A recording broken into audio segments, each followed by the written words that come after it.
বাংলাদেশের উত্তরের কুড়িগ্রাম জেলার ভ্রুঙ্গামারী উপজেলায় অবস্থিত বঙ্গসনহাট স্থলবন্দর।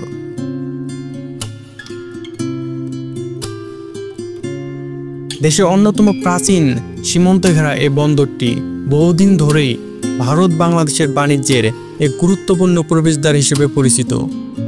বিশেষ করে ভারতের আসাম ও উত্তর পূর্বাঞ্চলীয় রাজ্যগুলোর সাথে এই বন্দরটি ব্যবসা বাণিজ্যে নতুন দিগন্ত উন্মোচন করেছে।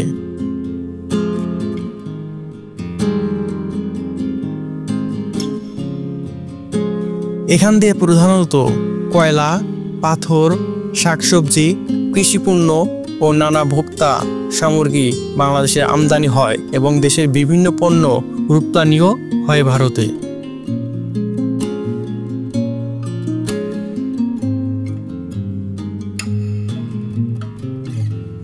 তিস্তা নদীর নিকটে অবস্থিত এই স্থলবন্দর শুধু অর্থনৈতিক ক্ষেত্রেই নয়, সাংস্কৃতিক ও ভৌগোলিক যোগাযোগের বিশেষ ভূমিকা পালন করেছে।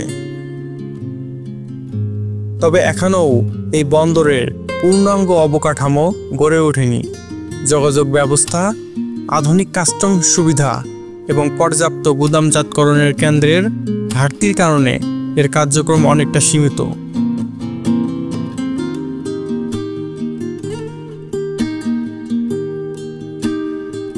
সরকার ও সংশ্লিষ্ট কর্তৃপক্ষের উদ্যোগে যদি কাঠামোগত উন্নয়ন দ্রুত সম্পন্ন হয়, তবে বঙ্গসনহাট স্থলবন্দর উত্তরাঞ্চলের জন্য এক বিশাল অর্থনৈতিক সম্ভাবনার দুয়ার খুলে দেবে।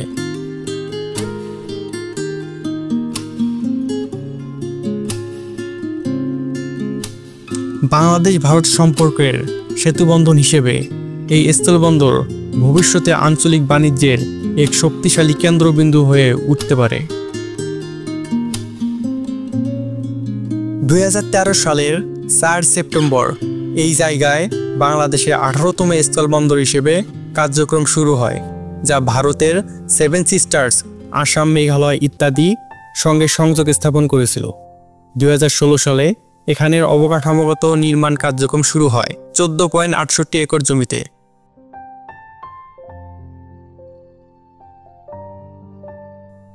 সনহাট দিয়ে ভারতের উত্তর পূর্বাঞ্চল, বিশেষ করে আসাম ও মেঘালয়, বাংলাদেশের বাণিজ্যিক ও জনসংযোগের এক গুরুত্বপূর্ণ চ্যানেল।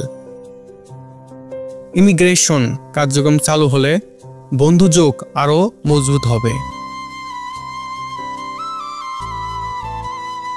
বঙ্গসনহাট স্থলবন্দর চালুর ফলে এলাকার হাজারো মানুষের কর্মসংস্থানের সুযোগ পেয়েছে, বিশেষ করে দিনমজুর ও লেবার, ট্রাক আনলোডিং, পণ্য বহন, গুদামে সংরক্ষণ কাজে যুক্ত, C&F এজেন্ট ও সহকারী, কাস্টম সংক্রান্ত কাজে সহায়তা করছে।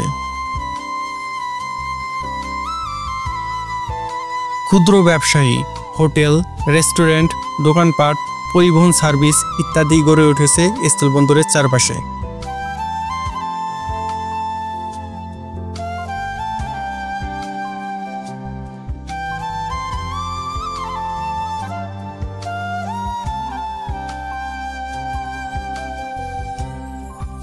পরিসংখ্যানগত অনুমান, সরকারি হিসেবে সুনির্দিষ্ট সংখ্যা সবসময় হালনাগাদ না হলেও স্থানীয় সংবাদসূত্র অনুযায়ী প্রায় 8 থেকে 10,000 মানুষ প্রত্যক্ষ ও পরোক্ষভাবে এই বন্দরের সঙ্গে যুক্ত হয়ে জীবিকা নির্বাহ করছে।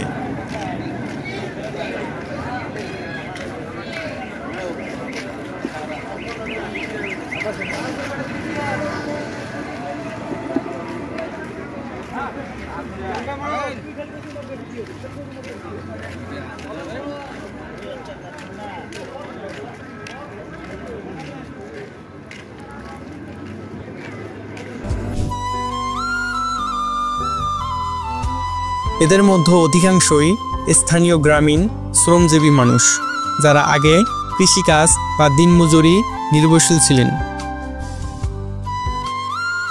এখন বন্দরের কারণে তুলনামূলকভাবে নিয়মিত আয়ের সুযোগ পাচ্ছেন।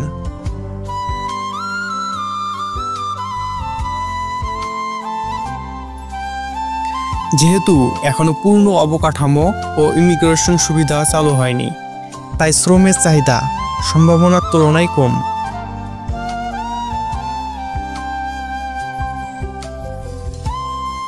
তবে উন্নয়ন প্রকল্পগুলো সম্পন্ন হলে শ্রমের চাহিদা কয়েক গুণ বেড়ে যাবে।